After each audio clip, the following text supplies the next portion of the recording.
So, I wanted to make a quick video to show you some of the basics of the ring and ring friction saver. So this is old school technology by this point in tree climbing. It's basically a heavy duty strap with a steel ring on either side, and on the one side it's a large ring and the other side it's a small ring. So we use this for friction management in different applications, but what I wanted to look at is just basic old school doubled rope technique with the ring and ring friction saver and how you would use that to manage friction for your climb. So we're going to look at a few different things, how to set them both in the tree and from the ground, and then how to retrieve them. So let's take a look at the ring and ring friction saver. Alright, so I'm up in the top of this big ugly silver maple here, and I'm going to tie in. So I'm going to use my friction saver. So what I want to do is the thing that you need to think about with a friction saver is the retrieval when you're all done. So you want to make sure that you'll be able to get it back down to you easily. So I've trimmed a couple smaller branches here and a dead one around the back as well, just to make sure that it'll come down nice and easy for me. So what I'm going to do, I'm going to tie in on this limb here. I'm going to tie it around the main stem over this limb. So put my friction saver on there like that. So that's going to be my tie-in there. And I'm going to use that. I'm going to rig out 2 good sized leaders over there that are over the house. And then I'm going to swing around the back side here, and I can use this point to access most of this tree.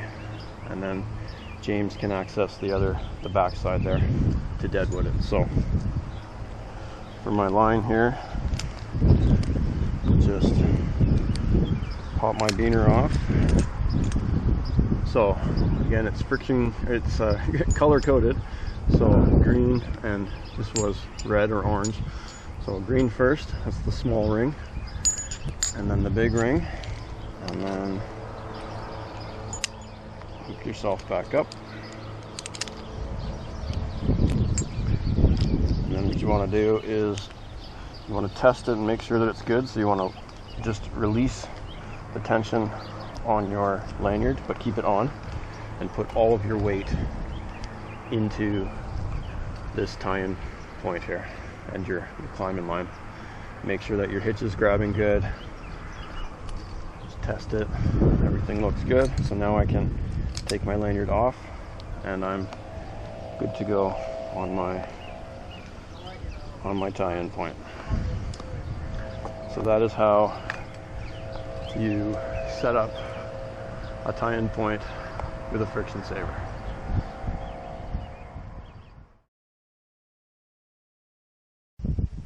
Alright, so let's take a look at setting the ring and ring friction saver from the ground. So I've taken my throw ball and I've tossed it up through a suitable crotch, and now I want to be able to set my ring and ring friction saver. So how am I going to do that from the ground? So I'm going to start by taking the ball off, and I'm going to put the line itself through the small ring, and then I'm going to put the ball back on. Okay, so that's the setup on the one side, is the line and the ball through the small ring. Now on the other side, I need to, this is time consuming by the way, I need to take the entire throw line, run it through the large ring. So this is my setup. Now what I do is I'm just going to pull the throw line,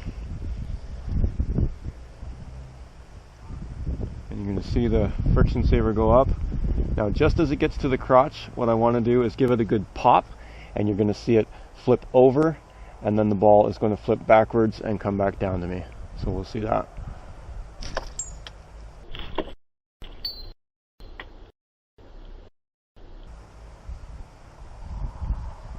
Okay, so there I have my friction saver set remotely from the ground, and that's ready to put a rope up through it.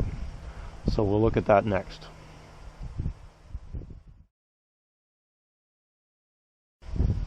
Okay, so we've got our friction saver set up in the tree, and now we're ready to pull our climbing line up and through it and back down to us. So with a spliced rope especially, this can actually be pretty difficult. This is why I hardly ever will set up my my rope in a friction saver from the ground. Usually I'll just climb up there and set it manually. But let's see if we can get this to pop through. So I'm going to start with a pile hitch like normal. There's my pile hitch. Now this is a case where I want to try and make a long streamlined tail, especially on the very end where the splice is. So what I'm going to use here is a midline clove. Oops. Come on. There's my midline clove. I'm going to put that right on the splice itself. And my goal here is actually to pull that splice as tight as I can. Pull both sides of it together. And just make it as tight of a thing as I can, like that. Okay, so there's my setup, and I'm going to try and pull this up and through that small ring and into the friction saver. So let's see if this is going to work for us. So again, I'm going to try it with a good pop. There you go. Okay, so now it comes back down to me. So here's my setup. I've got my friction saver in the tree, and I've got my climbing rope through it. So that is how we can set it up. So that's with the spliced eye. So now let's look at a non-spliced rope, which is usually a little bit easier to set up. This is usually a little bit easier, I find. Again, you start with a pile hitch, like that, and then we'll just do some half hitches. And you can either do a half hitch or a clove hitch on the end. Tighten all that up. You're just trying to get that last hitch as close to the end of the rope as possible without it slipping off, obviously. So now let's see what that looks like to slide through there. Again, once it gets up there, you're going to give it a good pop, and she goes right through and back down to you. So that is setting it up remotely from the ground with a non-spliced eye rope. Okay, so we're done our climb, and now we want to retrieve our friction saver. So let's look at two different ways of doing that. So in the first example, what we're going to do is just send it crashing to the ground. So what you need is something that's going to fit through the large ring and then get caught on the small ring. So I just use one of these quick links.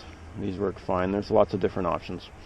The way I like to set up my quick link is I just have a short piece of throw line with eyes in either end. So what I'll do is I'll just tie a pile hitch, and that way the quick link sits beyond the end of the rope. So let's see what that would look like. I'm just going to pull it up. It's going to pass through the large ring and get caught on the small ring, and then you're going to pull and rip it back down to the ground. So that is retrieving your friction saver without control. And next we will look at how can you retrieve it under control using your throw line. Okay, so we've already looked at how we can retrieve it and just let it free fall all the way to the ground. Now we're going to look at how you can retrieve it under control using your throw line. So again, on the terminal end here, I'm going to start again with just a pile hitch. Tighten that up, and then I'm going to use my quick link again. So I want to come down below the end of my rope.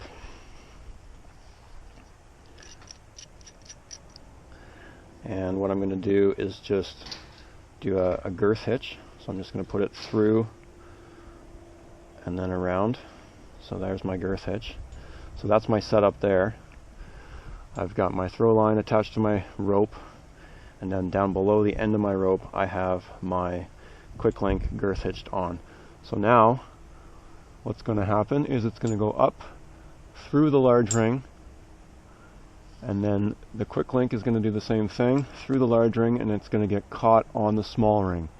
But this time, as I pull it around, you're going to see the throw line is actually going to pass up and over the branch, and now I'm lowering my friction saver under control. You can see it's wrapped with the throw line on the large ring. So you can bring it down under control using this method. Now keep in mind, this uses a lot of throw line, because you can see I have 2 legs of throw line on this side of my tie-in, and I have 2 legs of throw line on this side, which means I'm using 4 times the height of my throw line, which means if I was tied in at 40 feet with my friction saver and I wanted to retrieve it using this method, I would use 160 feet worth of throw line just to get this back down to me. So once I get it down, I'm just going to unhook the pile hitch from the end of my rope, and then I'm going to take my quick link off, and now what I'm going to do is just pull my throw line out of there and get this all the way back down to the ground. So that is retrieving my ring-in-ring friction saver under control using the throw line. So that is some of the basic aspects of using the ring-in-ring friction saver. So until next time, climb high, work smart, and read more. Tree Mugs out.